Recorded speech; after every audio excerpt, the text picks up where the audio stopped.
Hello guys, આજે આપણે બનાવવાના છે વિડીયો એક. પછી આપણે જો ને આપણી પાસે આટલું કાક છે. પછી તો આપણે જો કે આપણે તો દેખાડ્યું છે.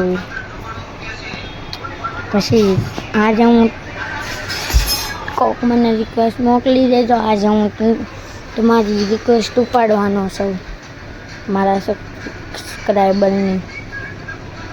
પછી આપને તો કંઈ ખબર જ ન પડી ક્યાંથી પોગી ગયા. પછી આપણું એટલું કાંક હતું